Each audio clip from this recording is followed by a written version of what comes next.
সকাল সকাল বাজারতে যাই ইলিশ মাছ কিনে আনলো। বেটি আমার ইলিশ মাছ খাওয়া চাইছি, যতই দাম হোক তাও ইলিশ মাছ তো কিনে আনাই লাগবে। তো এই জন্য আবার বেটি কাছে আম্মু আমাকে ইলিশ মাছের পাতুরি করে দাও। তো এই জন্য আবার ইলিশ মাছের পাতুরি করবা বসেছি। তো তার জন্য লাগবে সরিষা, একদম কালো সরিষা লাগবে, সাথে একটা রসুন আর কাঁচা ঝালও লাগবে। ভালো করে পিষে নিছি, পিষে কিন্তু ভালো করে নেবো, নিয়ে এর মধ্যে সব মশলা দিয়ে ভালো করে লাড়ে নেবো। লাড়ে নিলে জিনিসটা মশলাটা ভালো করে ভিতরে মাছের মধ্যে ঢোকে। তো পেঁয়াজ কুচি ভালো করে কুচি করে নিয়ে ওই পেঁয়াজটা ভালো করে এই মশলা দিয়ে মাখিয়ে নেবো। এখন মাছটাকে ভালো করে খলো ভালো করে মাখিয়ে নেবো। মাখিয়ে নিয়ে মাছটাকে ভালো করে পাতা দিয়ে মুড়ে নেবো। তো ইলিশ মাছ দিয়ে অনেক কিছু রান্না করা যায়।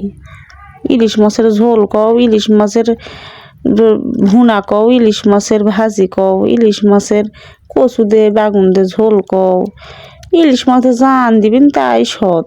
ইলিশ মাছ খাইতে কার না ভালো লাগে, কিন্তু যে এত দাম ইলিশ মাছের বাজারে, খাওয়াটাই যেন নাগালের বাইরে হয়ে গেছে। তারই মধ্যে না শখ মাছের মধ্যে পূরণ করা লাগে। ইলিশ মাছ দিয়ে কচু দিয়ে আন দিলে যে স্বাদ লাগে, তাই ভাবনো ইলিশ মাছের তো লাউ দিয়েও করে, লাউ পাতা দিয়েও পাতুরি করে, কলা পাতা দিয়েও করে, ভাবনো যে কচু দিয়ে না পাতুরি বানাই।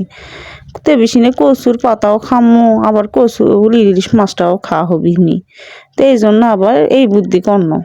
তো কড়ার মধ্যে একটা তেল ঢালে দিন, খানিকটা তেলটা ভালো করে লাড়ে নেবো। তো বেশি নিয়ে গরম হওয়ার সাথে সাথে পাতার এটা দিয়ে দিন। এখন এটা ভালো করে 5 মিনিটের জন্য ঢাকে দেবো। ঢাকে দিয়ে আবার 5 মিনিট হওয়ার পর এই সাবার উল্টে দেবো। তো বেশি নিয়ে ভালো করে মাছের 2 পিটি হবে।